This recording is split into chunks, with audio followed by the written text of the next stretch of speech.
Good morning, guys. Happy Easter Sunday. So, I want to talk to you guys about something today. Kind of ties a little bit of today into it and what's going on. Anybody that doesn't think this is everything we've got going on right now, okay? Economically, politically, socially, you name it. Anybody that doesn't think this has all been planned and has been in the works for years, if not decades, is sadly mistaken. Okay. Now, I want to give you this. Throughout history, the three things that will bring down an empire throughout history, okay, are gambling, drugs, and prostitution. You think I'm kidding? Let's go out. I mean, again, Easter Sunday. Let's go all the way back. Let's take a look at the story of Sodom and Gomorrah, right? Two cities in the Bible that were destroyed by God as punishment for the sexual deviancy of the people who lived there. Okay? Pick an empire. It's all been the same over and over and over again. Now, what I want to give you is this. We always say those who don't learn from history are doomed to repeat it. What about those who do learn from history and are determined to repeat it? I want to read you something here real quick. This is out of a book called The Decline of America, The Last White Man's Empire and the Rise of China. And then I want to tell you my thoughts on it. Okay, just two paragraphs here real quick. The United States obtained control over Cuba during the Spanish-American War of 1898. After the war, Cuba had become a vacation spot for American tourists who were looking for prostitution, drugs, and gambling. Gangsters like Meyer Lansky had made Cuba into a territory of sin, immorality, and hedonism for the American leisure population.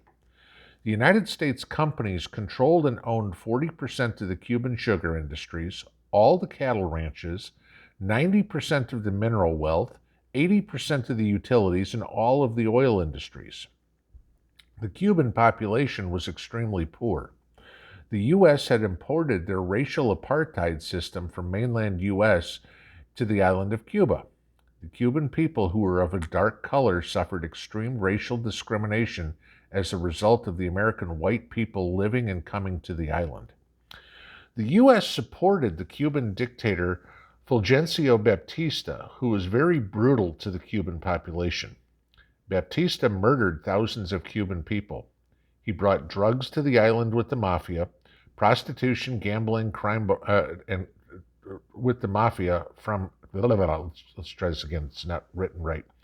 Baptista murdered thousands of Cuban people. He brought drugs to the island with the mafia, prostitution, gambling, and crime boss Meyer Lansky. In 1959, the young Fidel Castro with his freedom fighters defeated the forces of Baptista and the U.S. imperialism. Castro brought universal health care to all Cubans. He ended racial discrimination based on skin color. He ended prostitution. He ended drug importation. He ended gambling. And the U.S. company's ownership of Cuban land and resources with the Cuban Revolution of 1959. Now, that's kind of the whole story here. Now, we all know what happened to Cuba during Castro. But let's look at this now. In the last 50 years, the Democrats have done their best to push gambling, drugs, and prostitution on the United States. Back in the 70s, the only place that you could go gamble was in Las Vegas. Eventually, we got Atlantic City, too. Now, you can pretty much gamble in any state in the country. Everybody has a lottery of some sort. There's bingo parlors and, slot machines basically everywhere. Okay? Gambling hit the mainstream. About 10 years ago, maybe 12, drugs started getting legalized in the United States. Marijuana, what was it, Colorado, and was it Washington State, I think, was the first one. Now you've got about a third of the states in the union where marijuana is legal. Hell, in Oregon, they made magic mushrooms legal. Okay? We can talk about the war on drugs all we want. You know as well as I do that it's been a complete failure for 40 years, okay? And we all have a real good idea why. Because the government doesn't want the war on drugs to end because they're getting the money from it somehow. Backdoor deals. You all know this, okay? I'm not telling you anything that you didn't already know. Then you talk about prostitution, okay? Well, let's look at where we are now.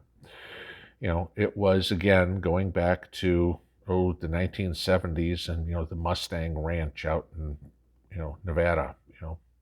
Prostitution was legal. It's not even in Clark County. I don't remember the county. I think it was out near Pahrump. But now all of a sudden we have defund the police and everything. Prostitution, the cops don't even arrest the prostitutes anymore. There's songs written about them. There's the Democrats are trying to legalize sex work all over the country. You have porn, which is, of course, the biggest industry in the internet. No big surprise there, all right? OnlyFans, we all know that one, okay? Not intimately, but we all know of it. It's, hey, college students, they start an OnlyFans account or, whatever it would be. This is what happened in Cuba in the early 1900s. All this debauchery was going on in Cuba. And Castro came in and got rid of it all. And what did Cuba wind up? A socialist/communist country. Now, let's look at this at the United States. Which political party has been behind the debauchery in the United States? The Democrats. They're the ones that want to legalize drugs. They're the ones that want to legalize gambling. They're the ones that want to legalize prostitution. Why? So then they can come in and be the savior, just like everything else. Create a problem and then be the solution. Okay? You think I'm kidding, all right? There's an election coming up in 2024 or 2022, right? Midterms, right?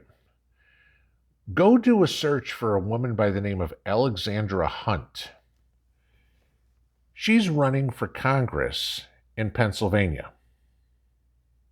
She's a former stripper who had an abortion at age 18, who has set up her own OnlyFans account, not affiliated with her campaign, to fund her political aspirations.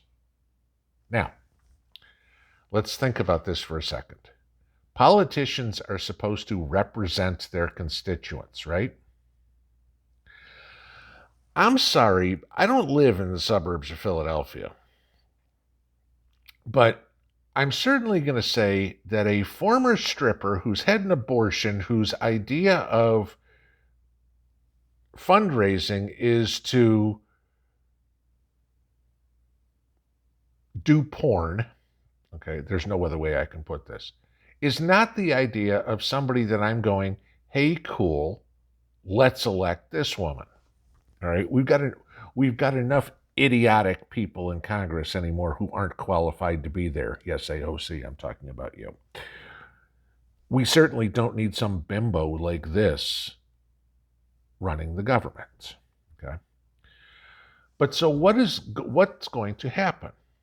Eventually, the party in control, i.e., like Sodom and Gomorrah, will meet the wrath of God and the country will cease to exist.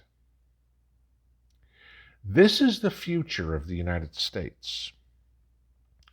Look at Cuba now. They're still driving 1950s cars. The Cubans are starving as a people. Most of them don't have internet.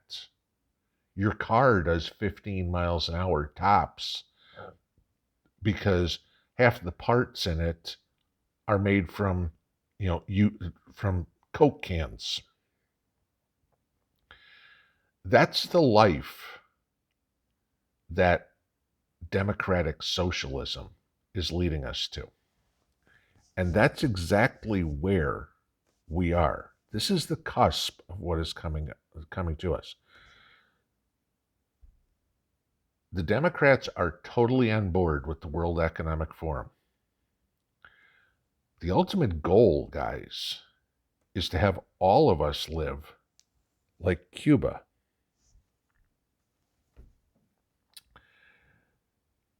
Everything that the socialist left has done in the last 50 years has been planned to get us to this moment. I mean, Agenda 21, Agenda 2030. I mean, these were written years ago, guys. Okay. This isn't something new. This didn't come up in the last 2 years. Klaus Schwab didn't just come on the scene. The Democrats have been kowtowing to this for years, all under the cover of darkness, going, well, if we just get this, now we can just get this, and then we can come in with the great solution, and our great solution will be just like Castro's. We'll get rid of discrimination. We'll give free health care for all under the guise of socialism. Long term, planned, create a problem, and then come up with a solution for the problem you created. That's exactly what's going on, guys. No doubt whatsoever. And in the end, it will be just like Sodom and Gomorrah, and God will cast everybody out. Where do you go? It's up to all of us, every single one of us who doesn't believe in all this crap, to stand up, especially on a day like today, where we celebrate the resurrection of Christ. Everything that is good in the world. Each one of us is full of sin. There is not a single one of us on the face of the earth who is not. And Christ rose today. I want you to think about that. There are plenty of us that will go to heaven. There will be plenty of us that will go to hell. You tell me which side is which. Because the reason for empires to fall has always been debauchery. Biblically, historically, and currently. Think about it. Happy Easter.